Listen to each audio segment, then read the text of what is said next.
बहुत सुंदर विरहा महाभारत से प्रसंग आप सबने सुना।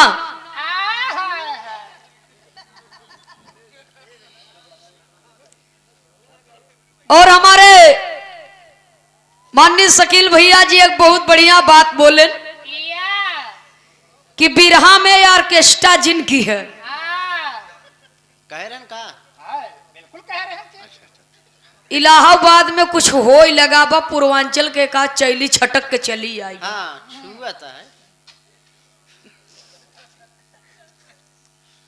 संगत के असर बहुत खराब होते। हाँ, हम कहाँ कुछ कहते हैं। कमर मत टूट गए मजेदार। हम कुछ कहते ही का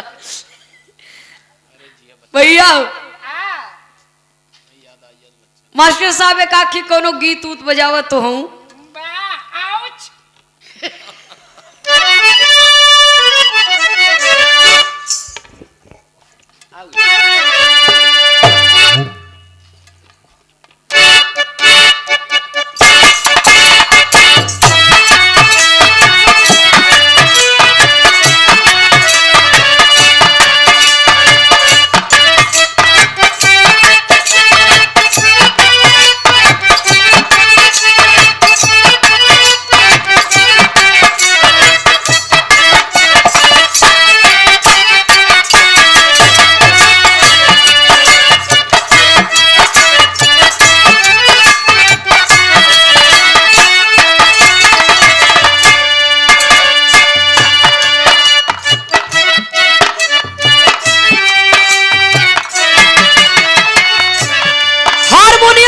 साहब बहुत सुंदर गीत का संकेत किए।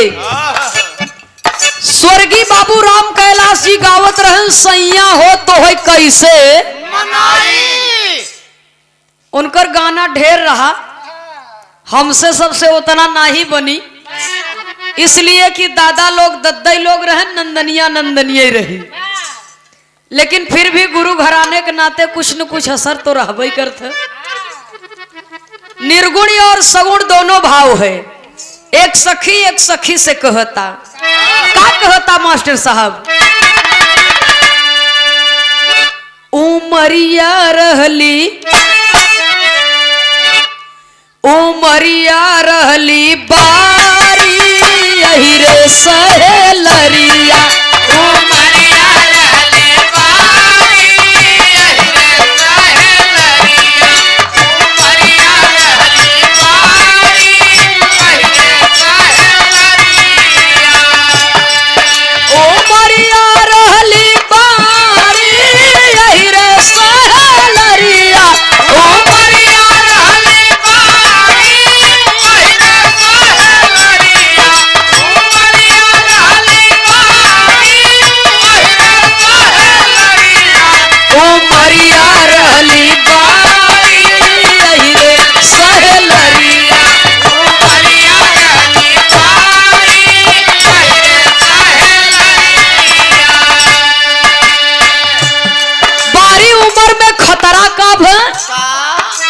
निर्गुण सगुण दोनों साथ में चलता।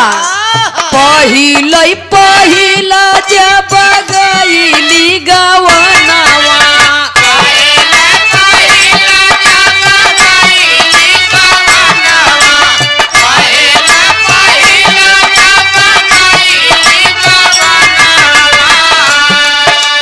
गईली गवनवा गोइया गईली गवनवा,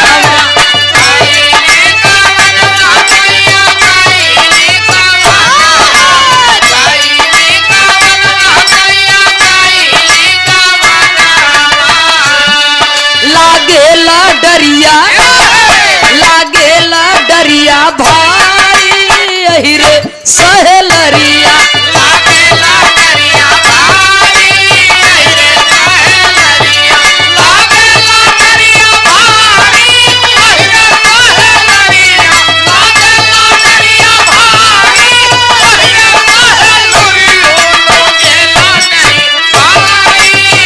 सहेलरिया, लागेला डरिया भाई यही रे सहेलरिया, लागेला डरिया भाई।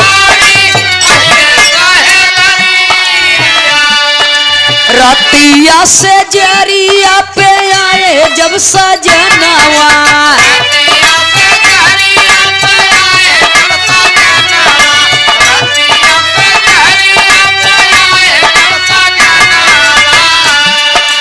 आए जब सजनवा गोइया आए जब सजनवा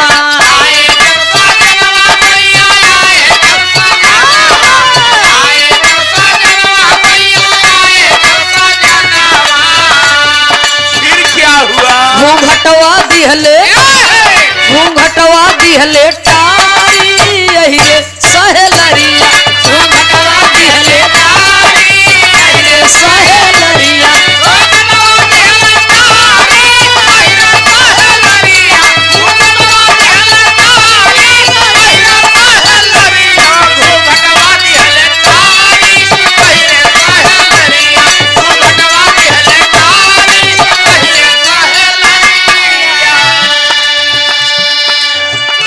कहे परदेसी के दुल्हन सदा दुखिया महीना चाहे कौनो होई जब वो दुखी आई बात होके महीने से का मतलब बा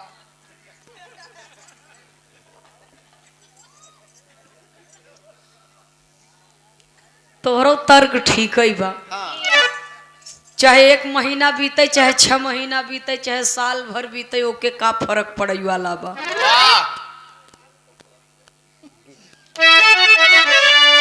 आए है तब धुन तर्ज के कोनो और छोर नहीं बा नाही बा नई में तो ढेर चली बा पुरनक्यों में ढेर रही लेकिन आजकल एका क्यों ध्यान दे वाला नहीं बा नाही बा खाली तिरंगा साड़ी निरहुआ साड़ी स्टोन वाली साड़ी ये तने में लोग परेशान हैं। अब तो एक नया मर्ज चला बा बिरहा में कौन हो जब अपने न अपने मंच पे नाचत रहे तब तक तो ठीक रहा कुछ गलीमत रही। अब तो ऐसा हो गया भाई यहाँ से मरही गुलाटी वो कहती जही ओहर से एहर। अब तो गवैया के बेझट चलत है। और बिरहा का मतलब समझ ले तो बताई न पही बिरहा का मतलब का होत है। दूसर की लाइन गीत रही कैसे मास्टर साहब अरे का जान दे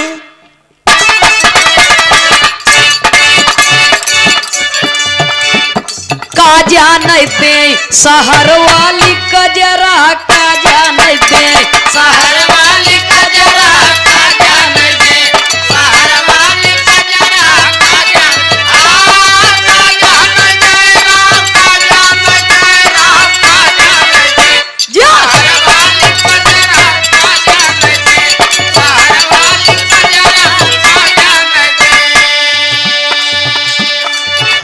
कमलेश भैया ये गाना वो समय में लिखा गया था जब गांव को मेहरारू आंखी में काजर लगावे शहर का मेहरारू सुरमा लगावे। यही से शहर वाले ज्यादा खुरमा खाते हैं।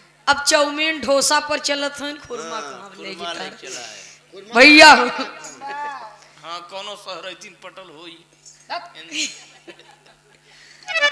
का जाने दे शहर वाली कजरा तो शहर में आँखी में गांव में आँखी में काजर लगावे मतारी बहन और शहर के मेहरारू आँखी में सुरमा लगावे। दीपावली आवत है वहमा डलही अब पेंसिलिन डाल के बनाई।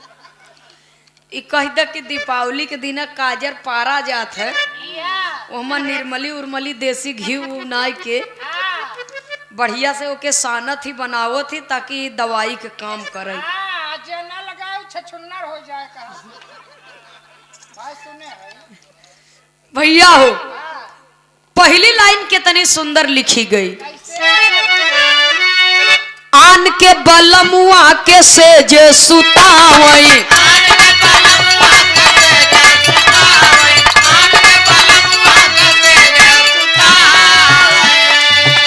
अरे अपने बलम जी के रई रई रे रई रई रे रई रई रे अपने बलम के बिछाई दे गोनरा का जान दे शहर वाली कजरा का जान दे शहर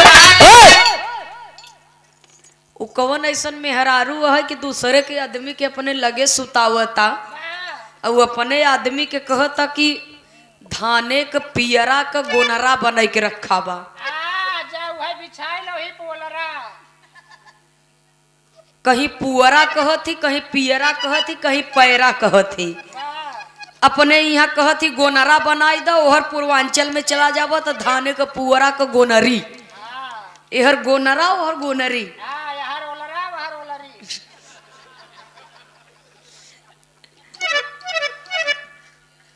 उ कौन ऐसा मेहरारू है कि अपने आदमी के कहता जाए कि धाने के पियरा का गोनरा बना, वहीं पोलर जा, वहीं पे सोवा और दूसरे के आदमी के अपने लगे सुतावत है। एक ही महतारी और बेटवा की बात है बाबूजी। दोनों प्राणी में गहिरा प्रेम बा। जब एक लड़का पैदा हो गया तो आदमी से लगाओ कम हो गया, लड़का से लगाओ। ठंडी के सीजन बा, गरीबी के समय बा, घरे में एक कट्ठे चरपाई। माई अपने लड़का के समेटे हैं बाबूजी कि हमारे लड़का के सर्दी जुखाम न लागे। तब से आदमीवा पहुंचा, कहा ये बताऊ अब हम कहाँ जाई? बीच में ही आई कि हम कहाँ जाई रे? कहे वहीं पियरा का गोनरा बनाबा, वहीं पे जाए के लेट जाओ, ठंडी मजे से काट ले। आन के बलमुआ के सेज सुतावई। जब वो लड़कवा जवान हो जाए, ओकर बियाह होए, तो दूसरे के बालम न बने, तो दूसरे के बालम वो अपन लड़का आन के बलमुआ के सेज सुतावो, अपने बलम के बिछाई दे। दूसरी लाइन और कवि जी लिखत का है, आन के बलमुआ के पूरी मिठाई,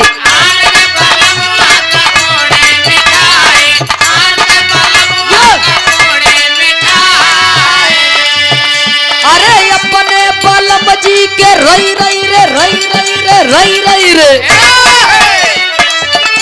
हे अपने हम डगमगात हम गिर जाबे। तू अन्ना से घबरात है, तो तू अन्ना से ऐसे अररात हम थोड़ी कहत है गाना ही अररात है। हमारा कौन दोस्त बा का हमार लिखा हो का ये? अच्छा ई गनवा अररात का। हाँ, हमार लिखा थोड़ी हो गई। तब बाबूराम कैलाश जी गाए दूसरी लाइन, कहा अरे अपने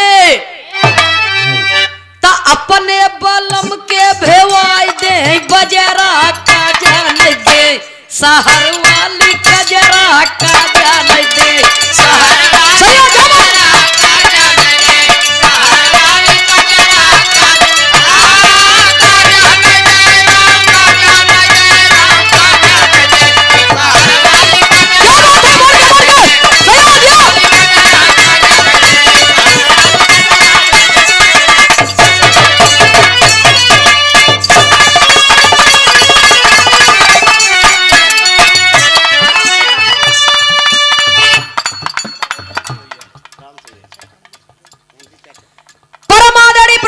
बड़े भैया जी श्रीमान कमलेश यादव जी, आपकी ओर से सादर 100 रुपए का पुरस्कार सम्मान आया है।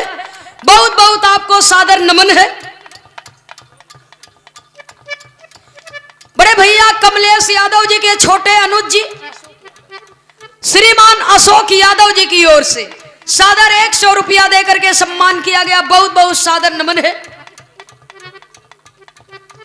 अच्छा, बड़े भैया कमलेश जी के छोटे अनुज जी भैया जी लवलेश यादव जी की ओर से सादर 100 रुपया देकर के सम्मान किया गया। बहुत बहुत सादर नमन है। बड़े भैया जी कमलेश भैया जी के साले साहब सुभाष यादव जी की ओर से यह सादर 100 रुपया देकर के सम्मान किया गया। बहुत बहुत सादर नमन है। और मालिक का दया दृष्टि बनी रहा है हमारे बड़े भैया जी पर और आपके पूरे परिवार पर। बहुत बहुत सादर नमन है। घरे का गार्जियन हो तो ऐसा नहीं हो, कम से कम बिरहा कराए कि आप पूरे सब परिवार सहित बैठ करके बिरहा गीत संगीत को सुन रहे हैं और दोनों कलाकारों को आशीर्वाद और उत्साहवर्धन कर रहे हैं। बहुत बहुत सादर नमन है। आशीर्वाद की कामना। जय माता दी, जय श्री कृष्ण। का बजाओ था मास्टर साहब?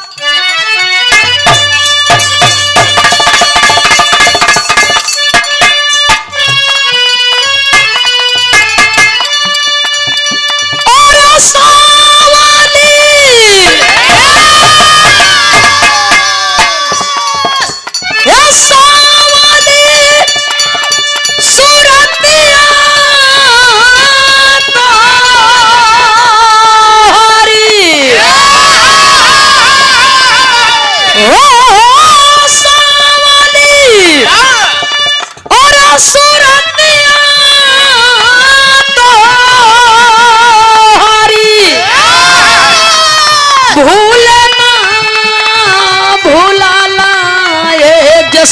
के लाला, ए जसुदा के लाला। अरे तड़पली बिरह में ब्रिज बाला, ए जसुदा के लाला।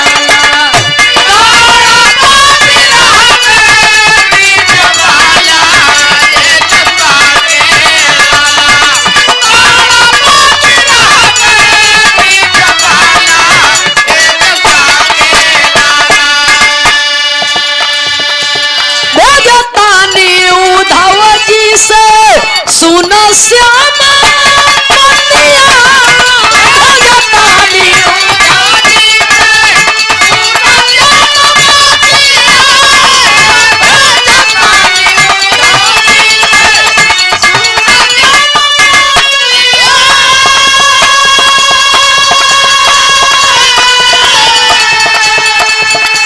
आई बाकी नहीं मोहन पूछ सारी सखिया हो, पूछ सारी सखिया। आई बाकी नहीं मोहन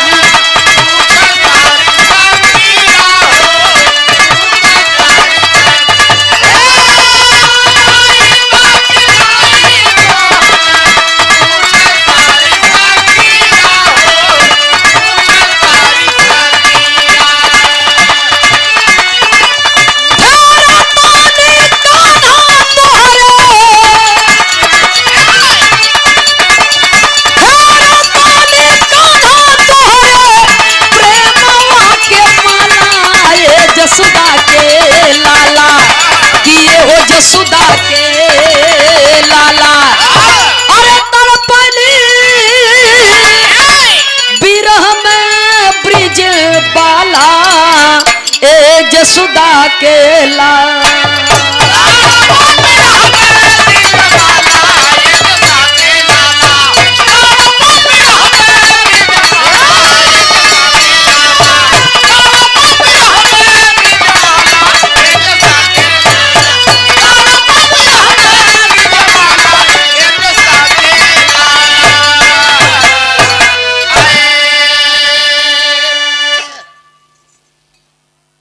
साउंड सर्विस की मधुर आवाज बाबा आपके कानों में आपको वेद रही है, हम कलाकारों की आवाज आप सबके बीच में पहुंचा रही है।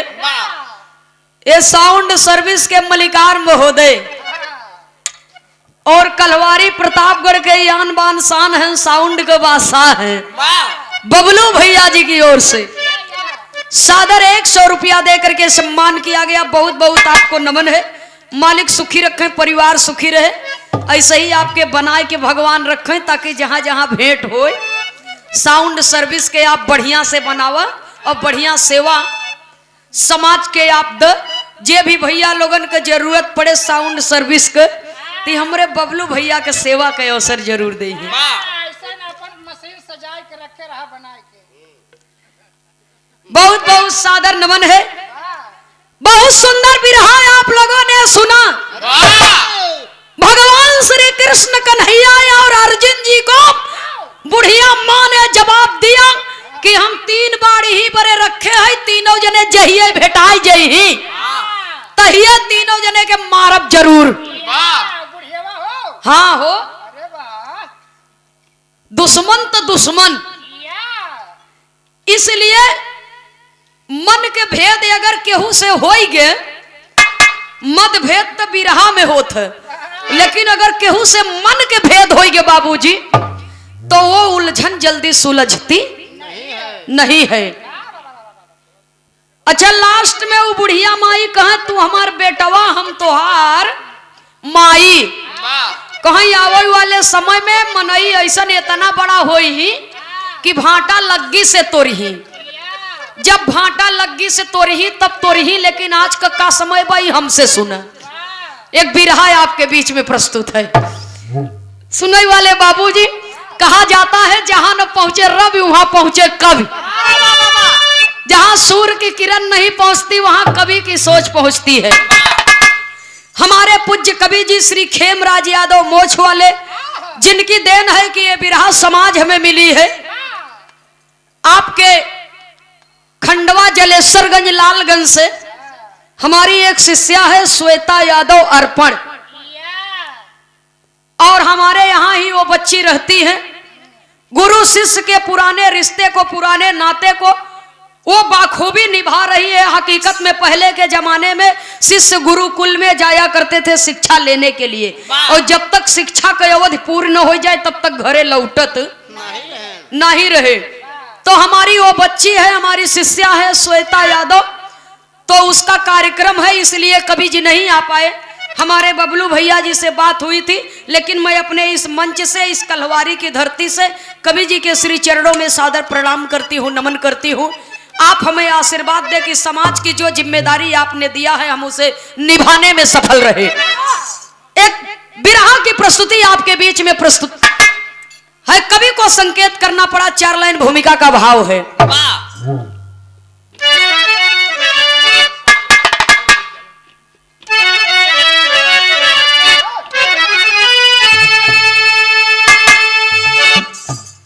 भूमिका के लाइन में कवि को संकेत करना पड़ा, जरा गौर करेंगे बाबूजी। कहना है चल रहा जबकि द्वापर का अंतिम चरण, कौरव पांडव दोनों दल का विध्वंस भय, मुनिवर दुर्वासा ऋषि के महाश्राप से नष्ट एक दिन कन्हैया संग यदुवंश भय, राज्य देकर परीक्षित को पांडव बलि, अरे द्रौपदी संग गले जा हिमालय शिखर, मंगल जौनपुरी कहते कलम कर मिले, देख कलिकाल का ये अनवरत कहर।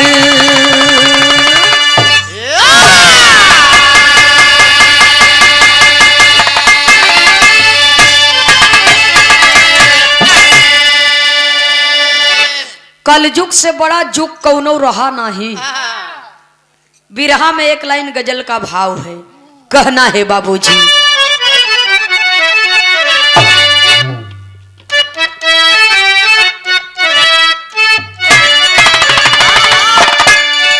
जहां आदमी बिकाला, जहां आदमी बिकाला, ओ बाजार ना कहाला, जहां आदमी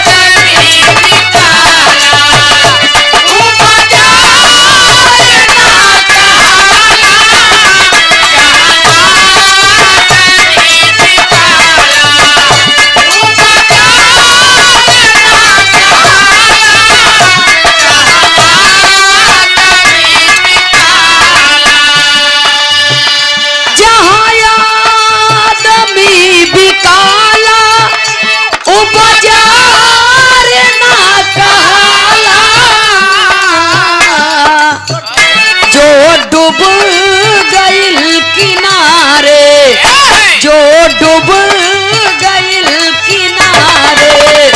मझधार ना कहाला, जो डूब गइल किनारे, मझधार ना कहाला,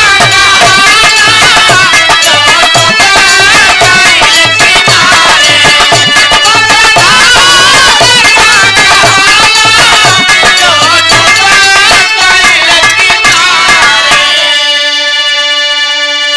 अच्छा श्री कृष्ण जी के तो बुढ़िया कहे रही हम भेटाई जही त मारब, अर्जुनों के कहे रही कि हम भेटाई जही त मारब, द्रौपदी के कहे बुढ़िया की मिल जही तो उनहु के छोड़ब ना।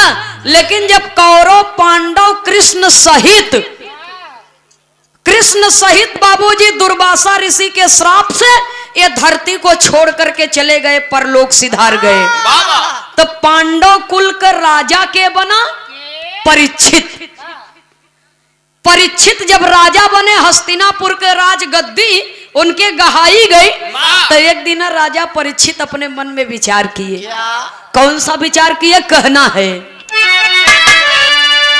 अति क्रोध करके भूपति, अति क्रोध करके भूपत कर में उठाए खंजर, अति क्रोध करके भूपत कर में उठाए खंजर,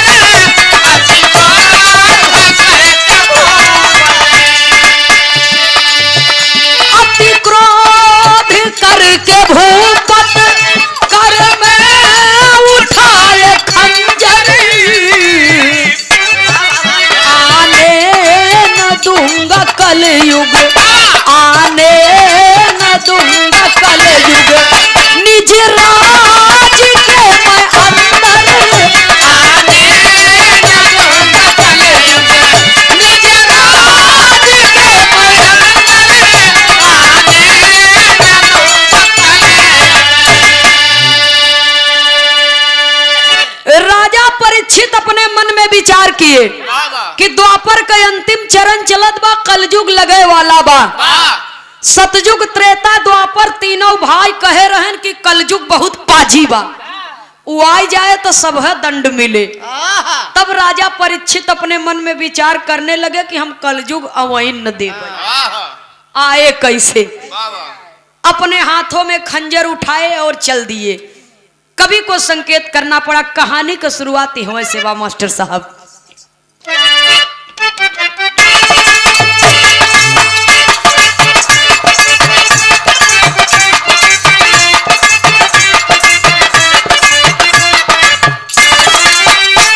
एक रोज ही प्रभात में, एक रोज ही प्रभात में महिपाल चल दिए,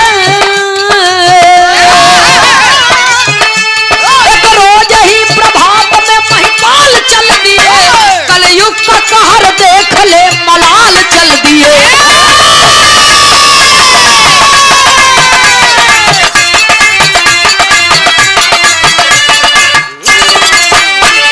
आया कहाँ तक पापी चल करके देख लूं, सीमा में आ सके न उसको मैं रोक लूं। देखे परीक्षित खुश, देखे परीक्षित खुश, सभी इंसान हो रहा, चारों तरफ से हरि का गुणगान हो रहा। कलयुग न आया राज्य में विश्वास पा गए, कलयुग न आया राज्य में विश्वास पा गए, कलयुग न आया राज्य में विश्वास पा गए। मन मन के मुदित है राजा सिंहासन आ गए, मन के मुदित है राजा सिंहासन आ गए, मन के मुदित है राजा सिंहासन आ गए। राजा साहब अपने महल से निकल दिए, पूरा नगरी में भ्रमण करत हन, कहीं कलयुग दिखात उनके उन्हें विश्वास हो गया कि कलयुग अब आई नहीं बा। एक दिन फिर अपने मन में विचार किहन, कहन चली फिर देखी आई का, हमें शंका होता। तो अपने महल से निकले और घूमत घूमत पहुंचन कहा, कुरुक्षेत्र मैदान में, जहां उनके पूर्वज मारे गए थे। और जब कुरुक्षेत्र मैदान में पहुंचत हैं तो वहां देखत का है। बिरहा में एक लाइन तर्ज का संकेत है मास्टर साहब, कहना है,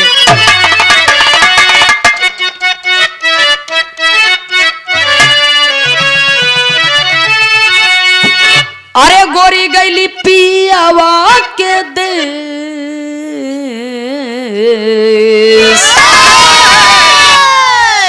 रोवा मन मितवा। लेकिन बिरहा में भाव है, अरे देखे राजा चरज महान, देखे राजा चरज महान, कुरुक्षेत्र भीतरी,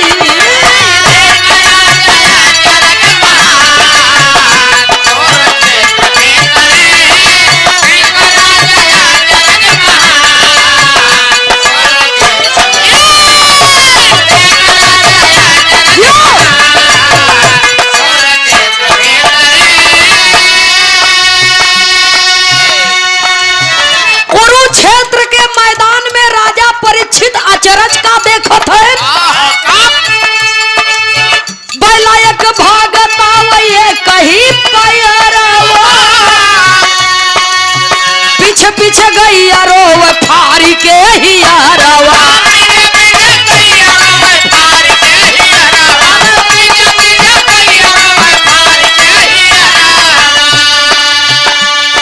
शूद्र एक ताने धानु बाण, शूद्र एक ताने धानु बाण, कुरुक्षेत्र भीतरी।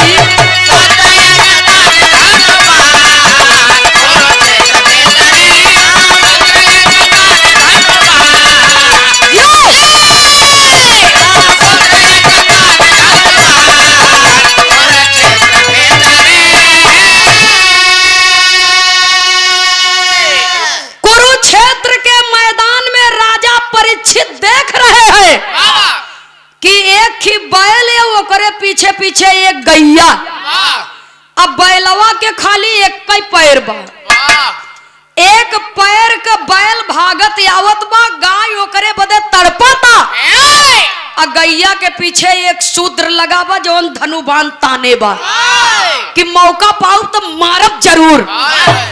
और तब तक राजा साहब बाबूजी शूद्र के आगे पहुंच गए और कहते हैं कि क्रूर पाजी, तेरी इतनी बड़ी हिम्मत कि निसहाय प्राणी पर अपना बल आजमाता है। तब कवि को बिरहा शैली में टेरी के भाव में लिखना पड़ा, कहना है बाबूजी।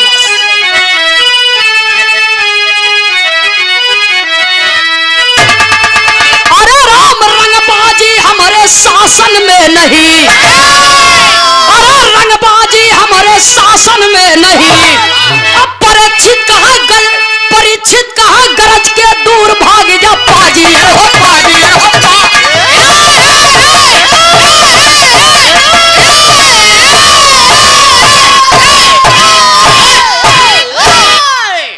सही है। सही है। राजा परीक्षित कह रहे हैं, परीक्षित कहाँ गरज के दूर भाग जा पाजी रे, रंगबाजी हमारे शासन में नहीं। दुष्ट क्रूर, एक निसहाय प्राणी पर तू अपना धनुष बाण तान करके जोर की आजमाइश करता है। आवत तो के पहले राजा परीक्षित से निपटे के परी, तब तू जाए के बैल के ऊपर धनुष बाण चलाया। कवि को संकेत करना पड़ा, कर क्रोध भूप तब बोल पड़े, कर क्रोध भूप तब बोल पड़े, ना शर्म तुझे मानवता का। और निर्बल को पीड़ा देता है, कर रहा कर्म दानवता का। श्री कृष्ण युधिष्ठिर से भला ही, श्री कृष्ण युधिष्ठिर से भला ही धरती अभी खाली है, पर उनके कुल में एक से एक वीर अभी बलशाली है। श्री कृष्ण युधिष्ठिर ये दुनिया में नहीं है, लेकिन उनके खानदान में वही परीक्षित जिंदा हैं। समझ ली। तो तनी से शर्म करा, अब मानवता का काम करा, फालतू बकवास मत करा, हमार बात मान ला, ये धनुष बाण के लेके पीछे हट जा। जब ये इतना बात सुनत बाबूजी उस शूद्र का है, राजा महाराजा होबा तू अपने घरे के, अपने परिवार बदे, अपने जनता बरे, हमार मालिक नाही है। जब इतना बात सुनत हैं बाबूजी राजा परीक्षित, तब वो बैल के पास जाते हैं और सवाल करते हैं। बिरहा में एक लाइन तर्ज का भाव है मास्टर साहब, कहना है।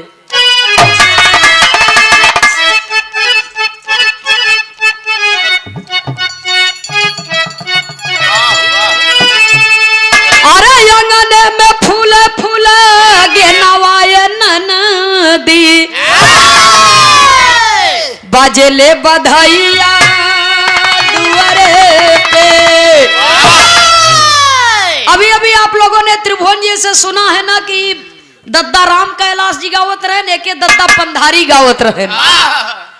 उनकर सबके धुन तर्ज एक के ऊपर एक चढ़ा रहा है बाबूजी। एक हमार माता बहन लोग गावत हैं, लेकिन हम आप लोगन के बतावत है एक बनारस के धरती से स्वर्गीय बाबू रामदेव जी गाँव है। अरे रची रची की हूँ ताई अरे आए गोरिया, पियक पियारी जैबू पिया गाँव। सिंगार रस के गवैया स्वर्गीय बुल्लू ग्वाल जी रहे, मोबाइल पे सर्च करके देख सकत है। तब वो कभो कभो गाँव। अरे रोवे नहीं हरावा के लोग ये सखिया, विधवा करौल पिया बदरीले। हैदर उस्ताद कभो कभो कहो।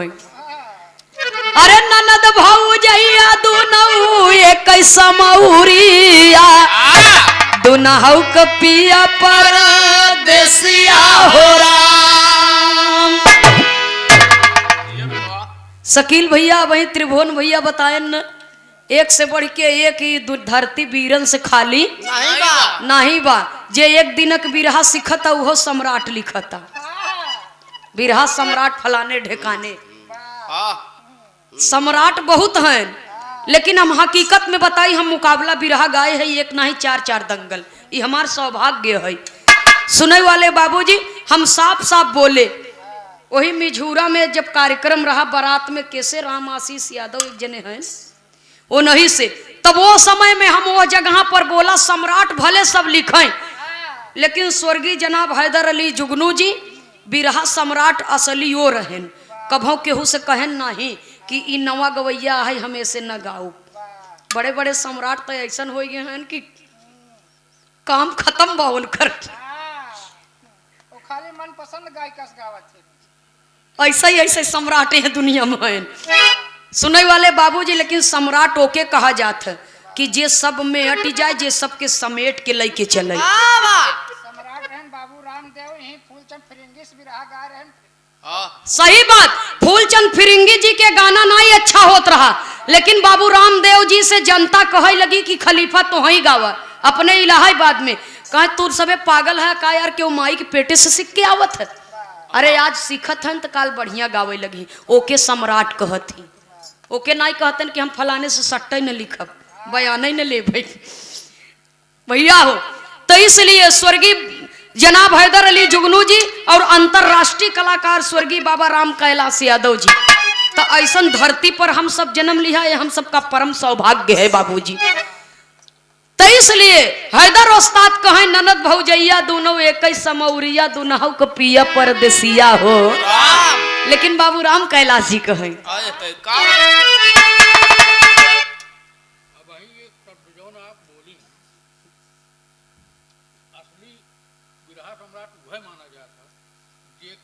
जनता एक तरफ से पूरी जनता खड़ी हो जाए, और गीत पर खड़ी हो जाए, कहानी पर खड़ी हो। सही तो वह बिरहा सम्राट है, बाकी बिरहा क्या सम्राट सब लिखा। हाँ सुल्तानो ढेर जने लिखे लगा। हाँ मतलब बहुबात है नाने मास्टर दुनिया भरे के। जे अखाड़े में आओ ओके पहलवान कहा जाए कि हाँ सही सही बिरहा बहुबात के होई, बहुबात ज्यादा बा। परम आदरणीय परम श्रद्धे आप बिरहा जगत के बड़े ही उम्दा कदरदान हैं, कलाकारों के बहुत बड़े शुभ चिंतक हैं। जनाब शकील भैया जी की ओर से ये सम्मान और आशीर्वाद आया है, अनमोल आशीर्वाद आया है। सलाम कबूल हो, दुआ दे हम बच्चे अपने फल में हमेशा कामयाब हो। बहुत बहुत सादर नमन है। मालिक आपको सुखी रखे और आप सबका आशीर्वाद दया दुआ हम बच्चों पर बना रहे। सुंदर पुष्पहार सादर 251 रुपया देकर के सम्मान किए हैं। बहुत बहुत सादर नमन है आपको।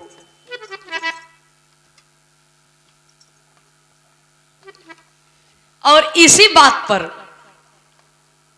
हमारे पूज्य बाबूजी माननीय श्री हीरा लाल यादव जी, जैसा आपका नाम बा वैसे ही आपका व्यवहार बा। माननीय प्रधान जी की ओर से सादर 151 रुपया देकर के सम्मान किया गया। अथाह प्रेम और आशीर्वाद एक कलवारी की धरती से हम कलाकारों को मिलता है। बहुत बहुत आपके श्री चरणों में सादर नमन करती हूँ, प्रणाम करती हूँ, आशीर्वाद की कामना करती हूँ। आशीर्वाद दे कि हम बच्चे अपने कला क्षेत्र के फल में हमेशा कामयाब हो। बहुत बहुत सादर नमन है, आशीर्वाद की कामना। जय श्री कृष्ण। सुनने वाले बाबूजी यही बदे बाबू राम कैलाश जी कहे, अरे पियावा के आवत संदेश रे सहेलिया पिया अरे वाह मारे पिया 2 बोतल पियन 4 बोतल पियन 10 बोतल पियन जिंदगी भर पिया लेकिन जब वो पिया मिल जाए तो सारा पिया भी सराय दे अरे वाह जिंदगी भर पे टीवी कैंसर हो गया। इसलिए लिखा गया है।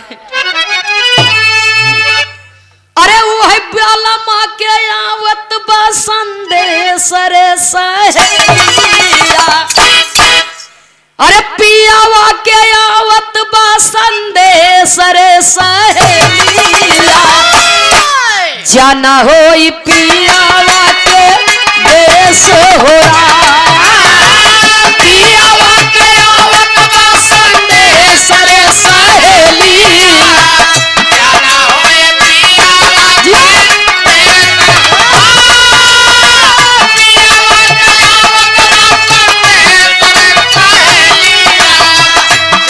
होए पियावा के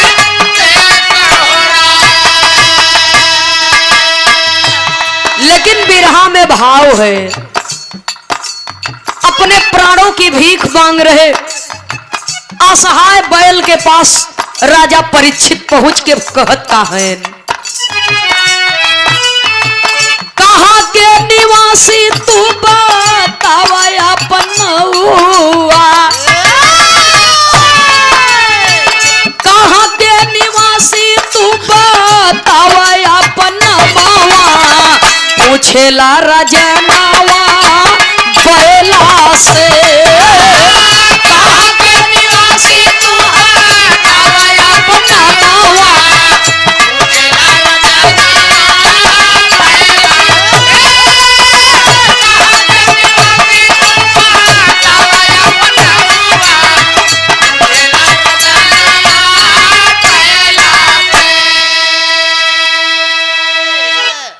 अरे फौरन दा बताई के बा तोरे तोहर पाऊआ फौरन दा बताई के बा तोरे तोहर पाऊआ फौरन दा बताई के बा तोरे तोहर पाऊआ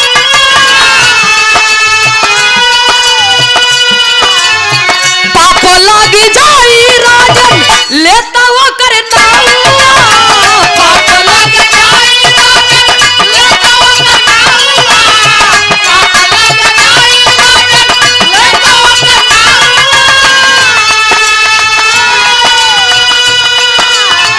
पूछ ले माधव जी से कई के धियानावा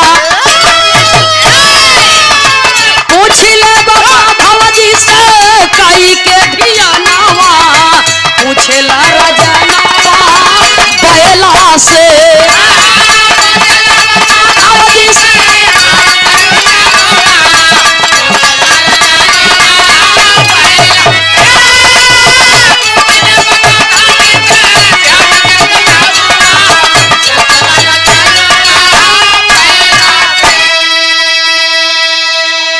राजा परीक्षित बैल से कहा कि ये भाई तनी बताए दा कि तुहार 3 पैर के तोड़े बा जब ये इतना बात बाबूजी सुने बैल तो कहा ये राजा साहब जे हमार पांव तोड़े बा ओकर नाम ले तो हमें पाप लागी तो भगवान कन्हैया जी का ध्यान कई के तो ही जानकारी ले ला वही भगवान श्री कृष्ण कन्हैया पर जब ध्यान लगाते हैं परीक्षित जी तब भगवान श्री कृष्ण कन्हैया जी कहें सुना ये जो बैल है ये स्वयं धर्मराज जी हैं ये धर्मराज जी के रूप हैं और दान दया धर्म में इनकर 3 पैर टूट गया है ये धर्मराज जी हैं दान दया धर्म में 3 पैर इनकर गायब हो गया बा जवन गैया बा उ धरती मैया है और जवन शूद्र धनुष बाण ताने बा वह कलयुग है तब से एक ही पैर पे काम रकावत है जवन धनुष बाण ताने बा ये बैलवा के मारे बदे वही कलयुग है और ये धर्मराज जी हैं दया दान धर्म में 3 पैर अपना खो चुके हैं जब ये इतना बतिया सुने बाबूजी राजा परीक्षित तो उनके आंखों से अश्रु की धारा बहने लगी वही हाथ जोड़ करके प्रणाम किए और कलयुग से कहते हैं। कवि को संकेत करना पड़ा।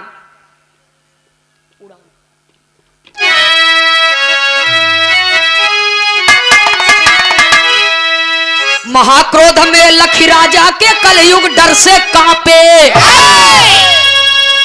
अरे तनी विचार हमहू से कैलो अपन राग अला पे हो रंगबाजी हमारे शासन में नहीं।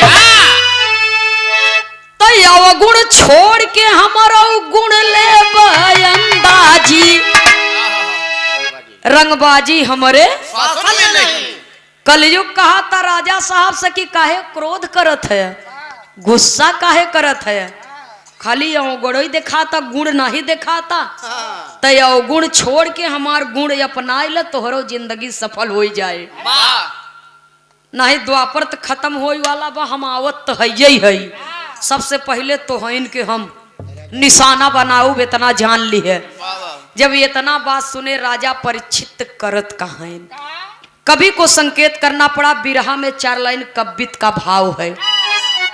पहले के जमाने में जब कवि लोग गाना लिखे तो ककहरा बंदिश से लिखे। और हमारे कुछ दादा बुजुर्गन की फरमाइश बा कि और हमारे खोइलन धाम से एक बाबूजी आए हुए हैं और हमारे कुछ दादा बुजुर्ग लोगन की इच्छा बा कि वही यूट्यूब पर देखे है जो सुइया वाला गाना गावत हूँ और एक ही ककहरा बंदिश मछरी पानी वाला। तो देखा समय देखब जैसन समय रहे हम वही वाला 4 लाइन आपके सुनाई देबै। इसलिए कवि को संकेत करना पड़ा। हमारे दादा बाबा लोग जब गाया करते थे तो वो ककहरा बंदिश लिखे। कैसे लिखे भैया हो? कहे कल जुक्ति खार बात सुन सरकार, कहे कल जुक्ति खार बात सुन सरकार, गुण भरा बया पार कलिकाल भीतरी, खासा सतयुग सुजन पाप कर एक जन, सजा पावे बिन कारण सारे राज्य भीतरी,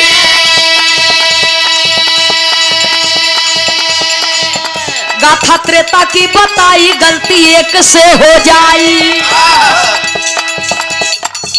दुख के बादल घर आई सारे गांव भीतरी,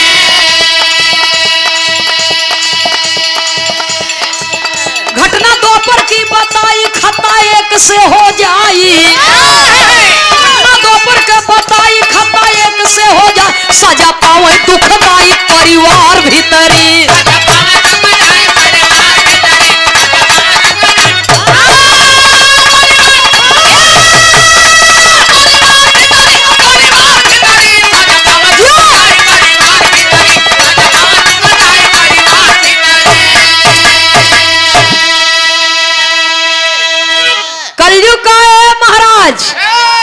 इतना बमकत काहे है, इतना गरजत काहे हुआ? हमारे अवगुण मत देखा, हमार गुण देखा कि हमारे में गुण कितना भरा बा। कहे सुना सतयुग के बहुत माना था, सतयुग बड़ा महान था, लेकिन तनी हमार बात सुन लो सरकार। सतयुग में अगर एक जने गलती कर दे तो पूरा राज्य के लोग वो गलती के भुक्तभोगी हुआ करते थे, और त्रेता में एक जने गलती कर दे तो पूरा गांव वो गलती के भुक्तभोगी हो। न विश्वास हो तो राम रावण के देख ले, और द्वापर में एक जने गलती कर दे तो पूरा परिवार ही होकर नाश हो जाए। तोहरे खानदान के बात है, ऐसे अच्छा तो हम ही है न सरकार। हम कलयुग है, हमारे अंदर गुण कितना बा इतने बात के हमार सुन ल बस। अगर मना कर देबा तो हम यहाँ से चला जाब, वो आदेश देबा तो हम अब आऊ, हमारा आवे के पारी हो गई बा। तब कवि को संकेत करना पड़ा। वही राजा परीक्षित ने कहा ठीक है, आपके अंदर यदि गुण है तो आप उस गुण को अपने अंदर समेट करके आप कहीं जाइए मत, हमारे ही मुकुट पर विराजमान हो जा। अब गुण का बा जब अवसर आए तो हम पूछब तो ओके बताई दी है, प्रमाण सहित दिखाई दी है। इतना बात जब सुना कलयुग तो राजा परीक्षित के सिर पर जौन मुकुट रहा वही मुकुट पर वो चढ़ के बैठ गए। और जब बैठ गए तो राजा परीक्षित के मतिये घुमाई दिहेस। राजा परीक्षित के मती बाबूजी हरण कैलिहेस। और एक दिन राजा परीक्षित जंगल में गए शिकार खेले बदे। और शिकार खेलत खेलत घनघोर जंगल में पहुंचे। पियास के मारा उनकर गला चटकता। अब पियास के मारा गला चटकता। एक ऋषि रहें जो उन्हें ऋषि का नाम रहा समीकी ऋषि। उन्हीं ऋषि के कुटिया पर गए। ऋषि जी ध्यान में मग्न हैं। ऋषि जी के जगावे लागेन। ऋषि जी अखिये नहीं खोलेन। राजा परीक्षित के लग गई गुस्सा। और जब गुस्सा लग गई बाबूजी तो एक ही मरा सांप वही जंगले में पड़ा रहा। वो मरा हुआ सर्पवा उठाई के राजा परीक्षित समीकी ऋषि के गटैये में पहिराई दिहन। और जब पहिराई दिहन बाबूजी तो होत का वक्त कवि को संकेत करना पड़ा। कहना है बिरहा में पहपट के लाइन में लिखना पड़ा।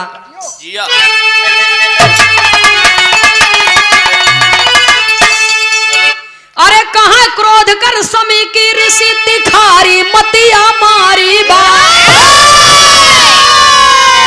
कहाँ क्रोध कर समीकी ऋषि तिखारी मतिया मारी बा। औ अपजस का है लिहा कपारे भारी मतिया मारी बा।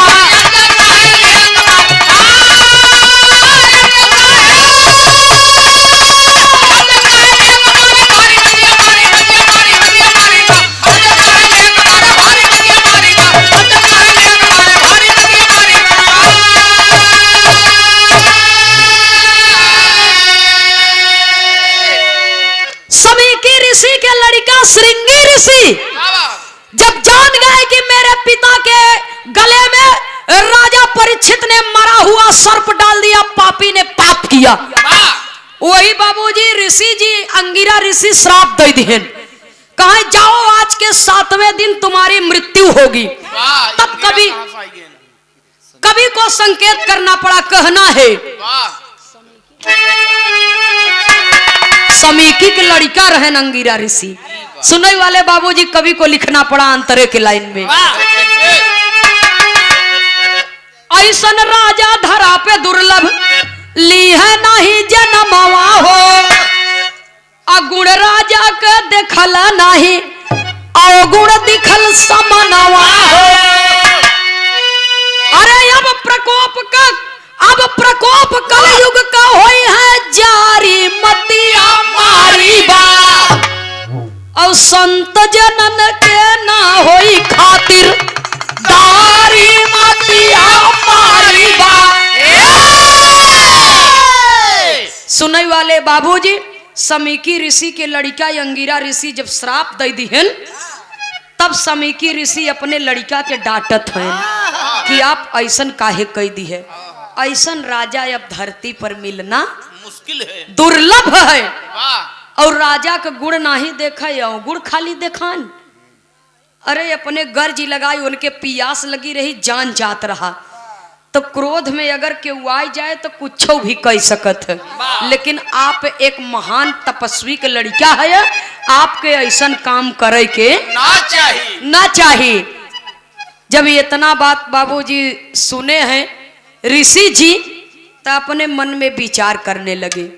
कहें 7वें दिन तक्षक नाग के काटने से परीक्षित की मृत्यु हो जाएगी। तो ऐसा कुछ कह दे कि ताकि उनकर बेड़ा पार हो जाए। तब आल्हा में कवि को लिखना पड़ा। कहना है बाबूजी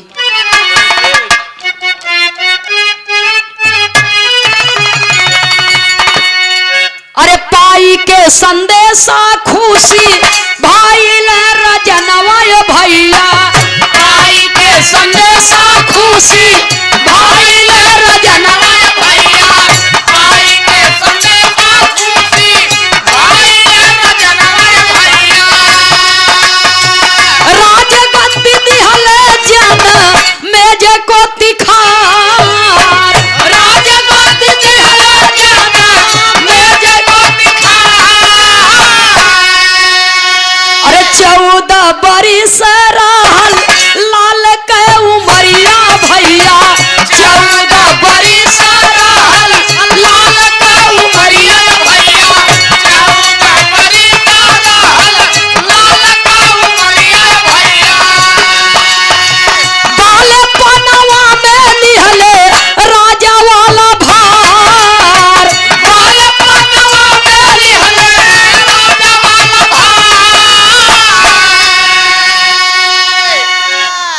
जब राजा परीक्षित सुनेन कि हमें ऋषि जी श्राप दे दिए हैं कि 7 दिन तक्षक नाग के काटने से मेरी मृत्यु हो जाएगी, तब मरई के पहले अपने राज्य के उत्तराधिकारी के ही राजगद्दी पर बैठाए दे।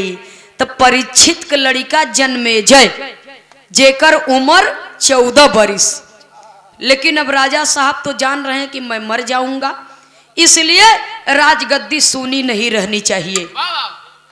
महज 14 बरिस के उम्र में जन्मेजय अपने पिताजी की जिम्मेदारी अपने कंधों पर ले लिए और हस्तिनापुर का राजा बने।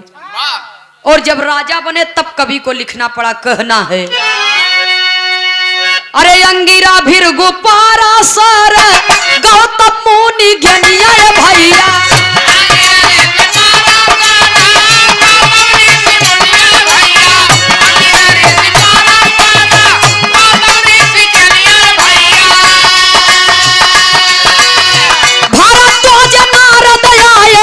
गंगा के किनार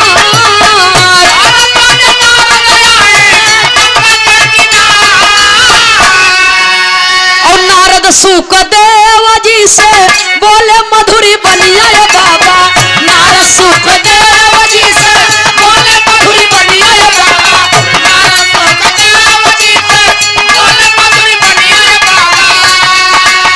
7 दिन में राजा जी के कैद बेड़ा पार,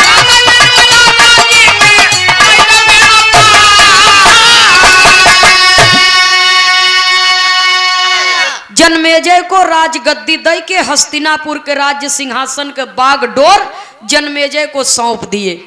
और जब सौंप दिए बाबूजी, तो जवन मुकुट राजा परीक्षित के सिर पे रहा, जब जन्मेजय राजा बने तो वो मुकुट उतार के उन्हें दे दिहन, तो जवन कलयुग उनके कपारे पर सवार रहा, वो जन्मेजय के कपारे पर सवार हो गए। और जब सवार हो गए तो यह राजा साहब के मुक्ति दिलावे बरे अंगिरा ऋषि, भृगु ऋषि, पाराशर मुनि, गौतम ऋषि, अत्रि मुनि, भरद्वाज, नारद जी, सुखदेव मुनि, देश का साधु चल रहे हैं।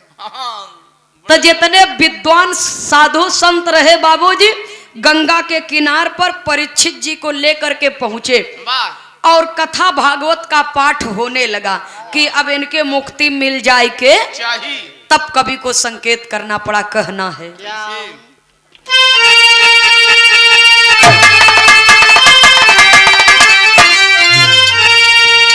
अरे बैठे सुखदेव अपन आसन लगाई,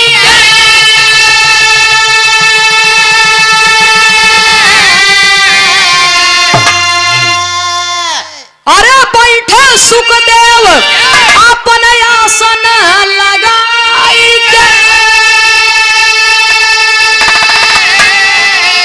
तो मुक्ति बनाए ऊ है, अरे मुक्ति बनाए ऊ है, भागवत सुनाए के मुक्ति बनाए।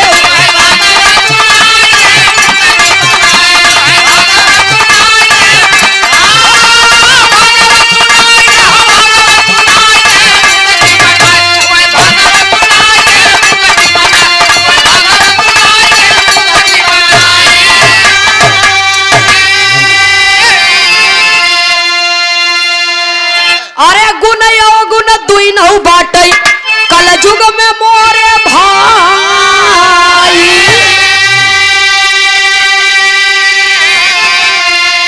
और गाय से और आए न पुराण के लिखाई,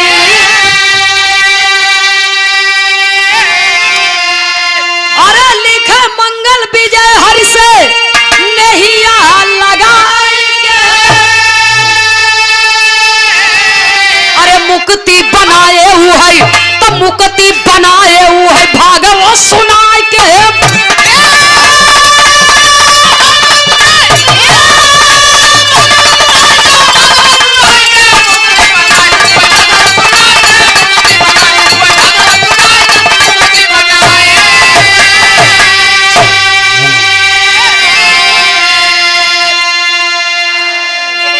सुनने वाले श्रोता सज्जनों, श्रीमद् भागवत से भी ये बिरहा लिखा गया।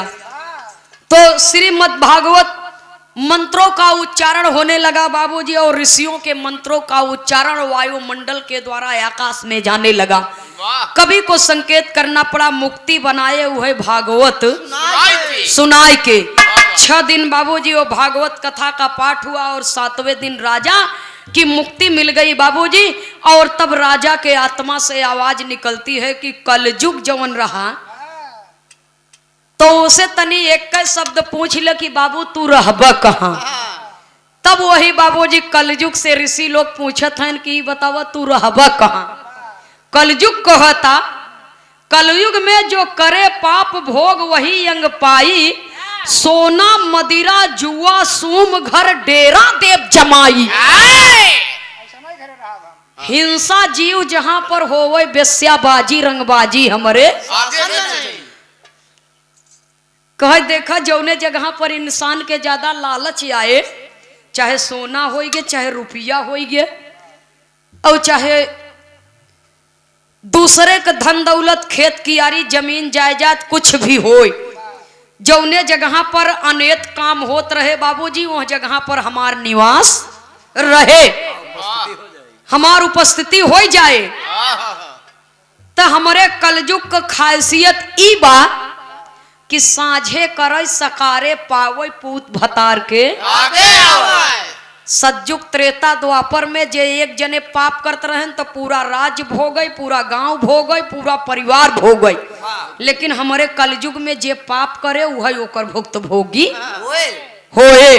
तो 3 दे 13 गोहरावे, तब कलयुग में लेखा पावे। सुनई वाले बाबूजी, तो जैसन करब तुहार करनी तोहरे आगे आए। अच्छा करब तो समझ ल कि यह सत्य है, और बुरा कर्म करब तो यह घोर कलयुग है। इसीलिए लिखा गया, जहां पर सत्य वहां पर सतयुग, जहां पर झूठ वहां पर कलयुग। न विश्वास हो तो दुनौ लिह सत्ता यह निराला ई आला भजनिया रचनिया सारी सत्ता से भई। सुनने वाले बाबूजी, आखिरी लाइन में कवि को संकेत करना पड़ा। इसके बाद हमारे कुछ दादा बाबा लोग एक फरमाइश किए हैं, 5-7 मिनट का वो गीत रही, ये रिकॉर्डिंग हो रही है, ये कोई सवाल वाल नहीं है। हमारा इंसान के अपन पहचान देवे के चाहिए, जेकरे पास जवन सहूर गुण रहा वो अपने अपन खुशबू इंसान के बिखेरे के चाहिए। इसलिए अपने अपने मेहनत के ऊपर है बाबूजी। तो हम बहुत बड़का विद्वान नहीं है, लेकिन जो भी थोड़ा बहुत परिश्रम हमने किया है, आप लोग का आशीर्वाद है, आप लोगों ने कहा है, इसलिए छोटा सा 4 लाइन का गीत एक गीत के बाद प्रस्तुत रही। कैसे मास्टर साहब, गुरु घराने के परिचय के साथ में कवि को संकेत करना पड़ा।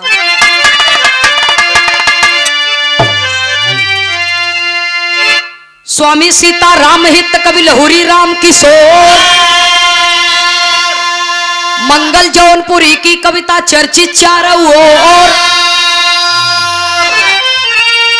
अरे राम रंगबाजी हमारे शासन में नहीं, रंगबाजी हमारे शासन में नहीं, तो नंदनी खेमराज के बैरी का अंदाज, रंगबाजी हमारे शासन में।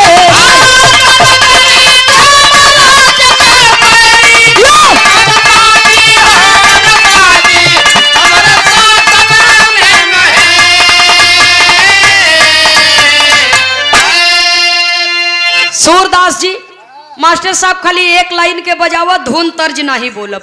जवन गीत के फरमाइश बा कैमरा भी लगावा, इहो कम से कम एक नई सीख जाए। आज के वर्तमान समय का जवन हमरे उम्र का गवैया हैं, हमारे भाई गा रहे हैं, हमारी बहनें गा रही हैं, कम से कम एक सीख जाएगी कि यह हमारे बिरहा का हिस्सा है। एक लाइन का कोनो भी गीत बजा ला।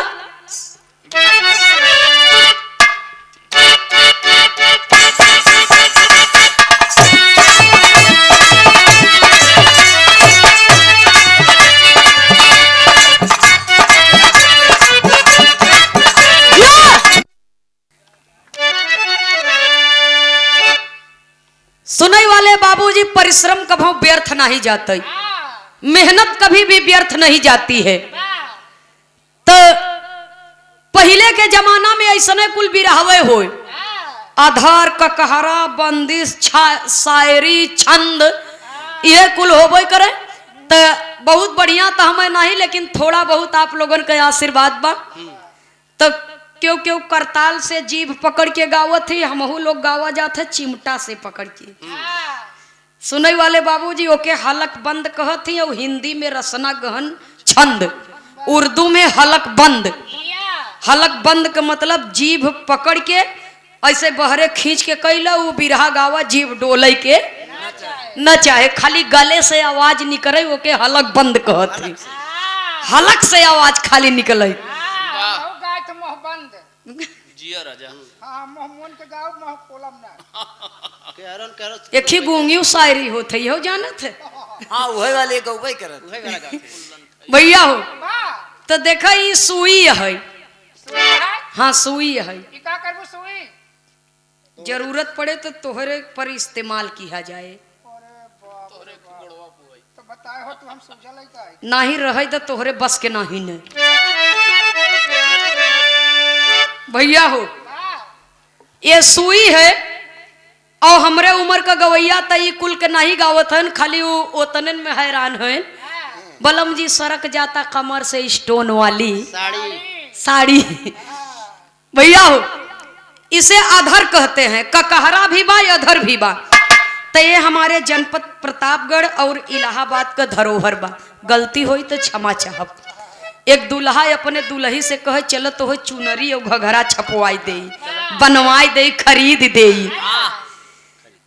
तो अधर का मतलब कि होठ से होठ चिपक के ना चाहिए। न चाहे।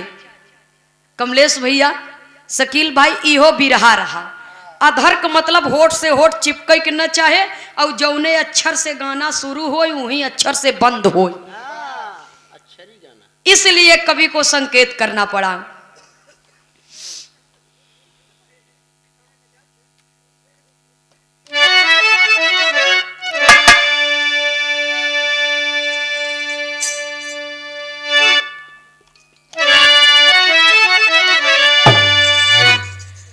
रिरकत क्या रही रही दिल जानी, रसिया इटली की राजधानी। रंग से रंग रंगाएंगे सारी अचरा।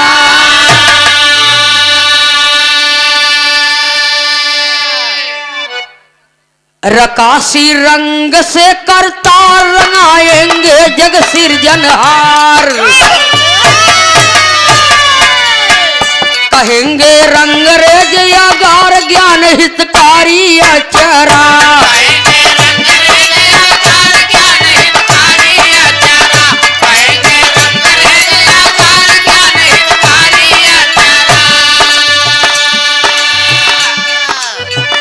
रखर कर के खरारी जाके राजघाट हितकारी। रंग रंगाएंगे करारी शंकरधारी अचरा।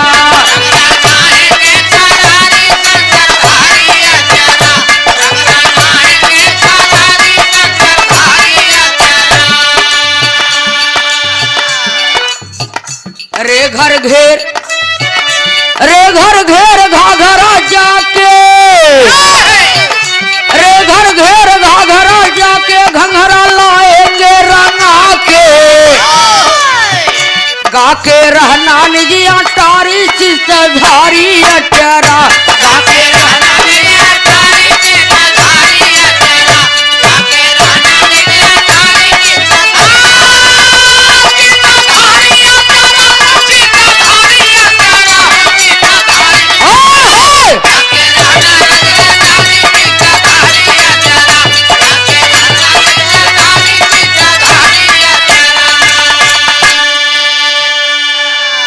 रचि रचि हरिश्चंद्र का दान, रचि रचि हरिश्चंद्र का दान, यहाँ के अंदर जेकर शान। रंगाएंगे रसिया रस खान ज्ञान सत्कारी अचरा।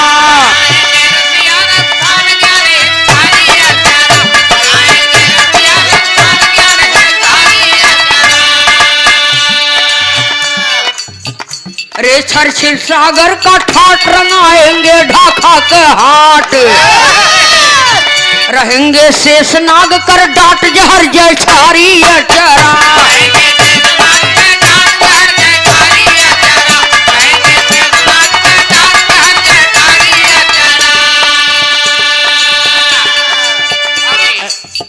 रजनी रजक कत्तिदारी रही है सृष्टि का लयदारी।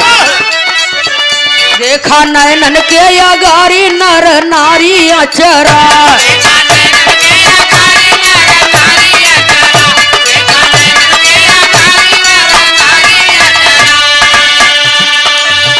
रे झरझरात काहे रास लगाती दिल के अंदर त्रास।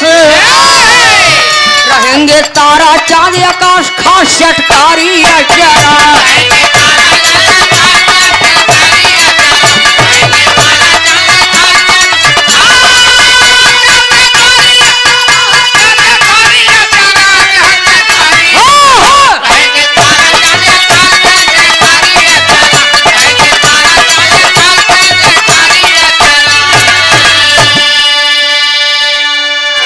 रेटर टाटक रंग टहर रंगाएंगे जानंद नगर।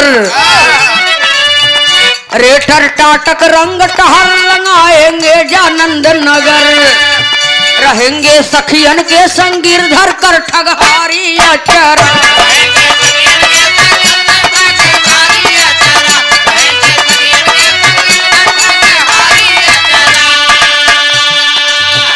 रेठर ठेठर रास रचैया सखियन के हित कृष्ण कन्हैया। रही है करते थिन्निक थैया दिल हजारी अचरा।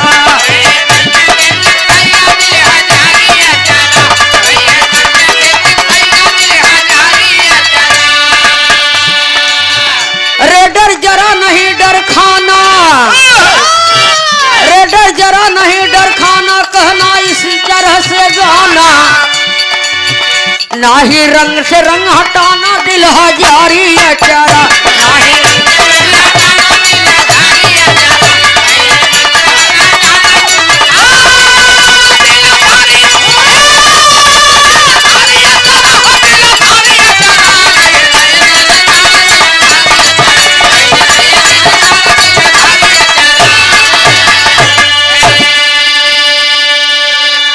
ये पुरानी लेखनी रही।